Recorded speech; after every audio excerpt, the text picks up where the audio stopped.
Welcome to yet another Gaming Grounds episode. I'm your boy Action Jack, and anything dealing with VR, if you know me, I'm going to try to touch on it if it is interesting enough. I'm not going to just talk about it just because it is VR, even though I'm well invested into VR, and I really enjoy it, and I've had my very first experience by having a Quest 2, and it's something that I feel like on the spectrum in due time it will become something that is a part of gaming on the normal stance of like what we have with standard gaming and handheld gaming and even mobile gaming to an extent. But I think because of the technology and some of the issues that come along with VR, it's going to be some time. It's going to take some time for sure. And it's kind of the same ideas and mindset that I had for ultra wide TVs, right? If you've ever seen an ultra wide TV off rip, you're going to say, "Damn, that's the way we should have went," and that's the way I thought the future was going to go for TVs. But we stuck to resolutions, and I think we maybe got like 2 or 3 TVs out the whole situation. But that's not the point of this video. The point of this video is this leak report supposedly from who is this? I just saw his name as PSVR without parole. He posted some details in regards to the new PSVR2, and we're gonna go over some of them and see if it sounds interesting, if it is something that might make sense to some of you, and if I have to explain, then I'll do so if I understand my damn self, right?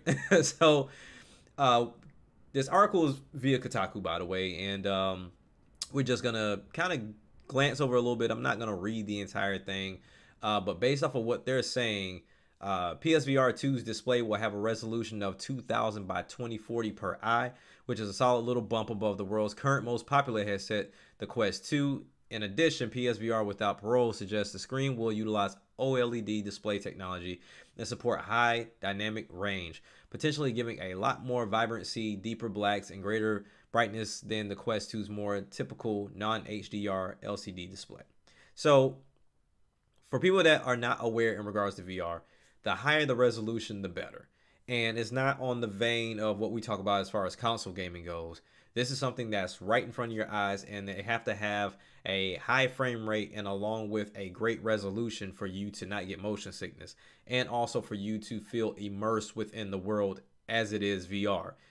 You can play a video game right now that's 540p and run at 30 frames per second and be fine. But try to pull that 540p per eye with 30 frames per second on VR, you're going to throw up, you're going to be sick. It's going to be a bad situation all the way. So that's why you see, even with the Quest 2, with every update, they're trying to make sure every, I guess, part of the Quest 2, and even some of the games, run at 90 to 120 hertz. So the resolution in itself can't necessarily be bumped up when it comes down to the Quest 2, but it will be a welcome situation. But we have to understand that the difference between Quest 2 and the PSVR, even the PSVR 2, is two of those are tied to hardware, to where the Quest 2 is a standalone device. So the addition of OLED screen is awesome. HDR, awesome. So you have that clarity, puts you right there in that experience. And then also, hopefully, they have a boost within how many hertz we have in regards to the gaming in itself. But the article continues. The new kit was supposedly feature a 110-degree field of view, up to 10 degrees from Sony's original PSVR, and around 20 better than the slightly scuba mask feeling Quest 2.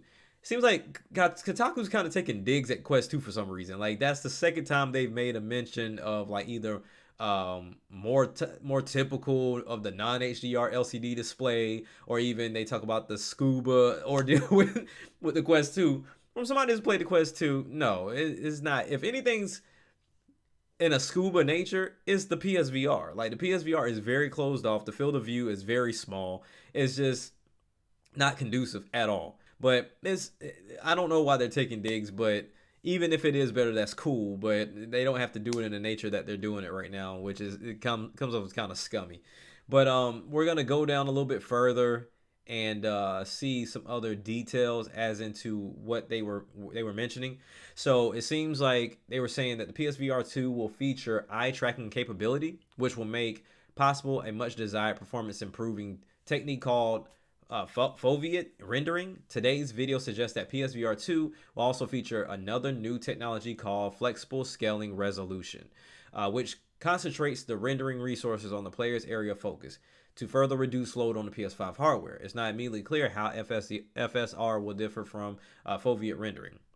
Now, I didn't understand not a damn thing of what that says, but they did give context. And if it has anything in regards to take strain off the PS5 and also allow the device to continue to work in the way that it needs to, and even with eye tracking to, like I said, minimize your motion sickness, because there's a plethora of ways that they try to make it a better experience for you in VR by trying to block certain points of view off, especially when you're playing racing games or you're doing some of those roller coaster events. They have like a point of focus so you can stare at it, so that way you can get your body back under control. They even tell you to try to sit in front of a fan. There are so many different things that they try to get you to do to combat against motion sickness, even if you're talking about getting your VR legs.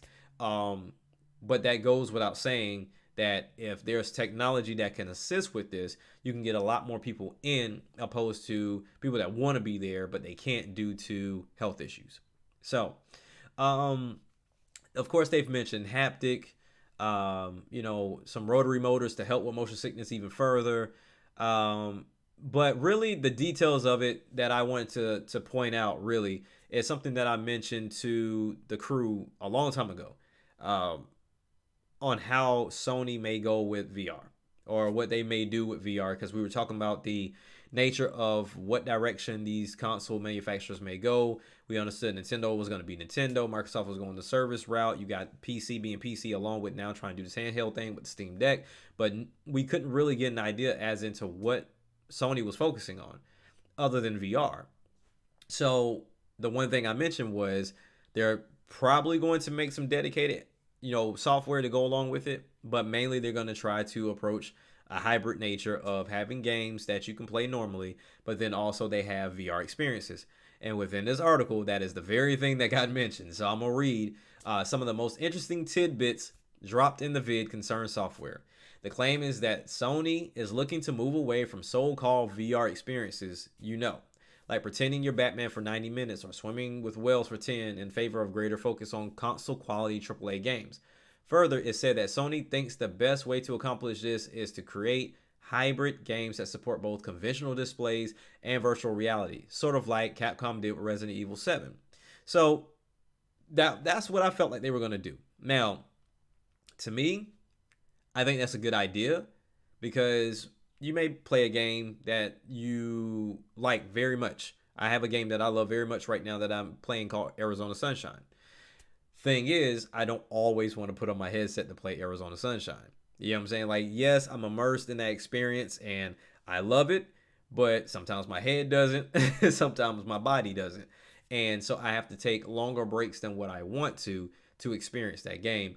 And having a hybrid type game is a great idea of, hey, if I want to be immersed in that world, let me do so. But when it gets tiresome, let me be able to play the game the way I want to play it as well. So I think that is a great idea, but the way that they're framing it is that's the way you get console quality games, opposed to these VR experiences, because there are some quality games on VR right now. Even if you look at Warhammer 40, I think it's like 40,000. They've added these horde modes. They've added, they got a campaign. We think about games like Moss that have an actual campaign that you run through. You have Arizona Sunshine campaigns that you run through. You even have your one-off games of bowling. You have fighting games. You have shooting games. They're more than just a VR experience. They're actual games. So I hope, even though these are Kotaku's words, it seems, or even PSVR Pro, maybe they're his words, but I hope Sony doesn't skip out on trying to make quality games for VR the same way that they sort of kind of didn't do it with Vita. Like, they had some games like Tearaway and Gravity Rush, and they did a version of Uncharted that didn't bowl over too well, but then they kind of tapped out. They didn't support it. So I'm kind of curious, are they going to settle for hybrid games opposed to making a full-fledged standalone VR experience? Or I mean, do you do both? And I feel like it's best for them to do both because I feel like the hybrid console situation or hybrid game situation is a bailout. It's a cop out. Because you have a game that you know may sell, but then you say, oh, okay, well, VR is there too. And to me, it's like you're not taking the VR aspect of it serious because VR doesn't really sell like that right now. And I understand that's most people's argument. VR's not there yet, but somebody has to be the front runner. Somebody has to jump out there and see if they can get it popping. Sony's a company that can get it popping. Nintendo's a company that can get it popping. At this point, Oculus has been getting it popping. Hell, even though the Valve Index is the top notch right now on the food chain as far as what you can get for PC VR, Valve is not the one that's very appealing right now in that regard. And, you know, it's kind of hard to sell, especially at that price point. So if you look at something that's popular as Sony, popular as the PS5, and then you try to bring VR in, especially this is your second go around, you're going to draw a lot of interest. But if you try to play it safe, it's going to fail. And that's just, you know, how I feel about the whole situation. But outside of that, it seems like they're looking into either having remasters or making some of those PSVR 1 games compatible, along with having a early, I guess, releasing early launch details early 2022. So we may see something as early as next year. You know, unfortunately, I won't be able to experience this because I am getting rid of my PS5. But I'll always have my my Quest 2, and then also I'm getting a PC VR headset as well. Because if you look at the market as far as VR goes, no matter how strong your platform is, if it doesn't have popularity, people are not making games for you. So that's kind of where the market is right now as far as VR games go, because you kind of are sectioned into certain headsets on the veins of Quest and Index or anything that has Microsoft's virtual reality. It's just it's one of those things to where they can't put it everywhere because they have differing settings and views and things that nature that comes along with VR. So you look at a game like Moss. Moss was only on what, Quest 2, and then I saw it go on PSVR, but then now we're talking about Moss 2 to where they've only announced it for PSVR, but hopefully they announce Quest and all the other headsets as well. But then you also have those games that are too graphically intensive that can't come to Quest and they can't come to PSVR and possibly can go to VR2 depending on how it looks and how it runs, but they're exclusive to PC VR.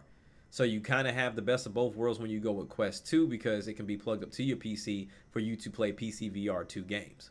And they can even be done wirelessly as well with, you know, the Quest AirLink, and even if you want to plug it up or use not Big Room, but virtual desktop. So it's a plethora of issues that I hope for sure that Sony handles, and they make this a great headset. They put it at a great price, and they make some VR games and not just these hybrid games. I'm very interested, and y'all let me know if y'all interested. You know, VR is something I don't hear a lot of people talk about. I hear about PC gaming, I hear about console gaming, I hear about handheld gaming, and even to an extent I hear about mobile gaming, but I don't hear much in the vein of VR gaming.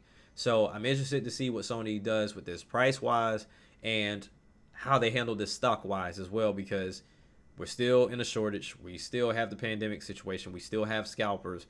So in the vein of this entire situation, if you're looking at a $500 PS5, and then let's say they possibly are going to prices at maybe $400 or $500, you're already sitting at $1,000 without a game. And then the VR games, as far as their space in themselves, along with your PS5 games and your PS4 games, this could get very expensive. And that's why I kind of like the idea of the Quest 2 to where everything is on that headset. I don't need another piece of hardware to make it work. And then if I want to really go a little further, then yes, I can indulge in PC gaming as well as far as VR. So I mean, it's an uphill battle, and I hope they succeed because console gamers, I feel like, need to experience VR as well, and eventually we'll get to a standalone only world to where there's no cords or anything like that, even though Sony has stated that there will only be one cord with this headset. So the controller looks nice. The headset we haven't seen yet.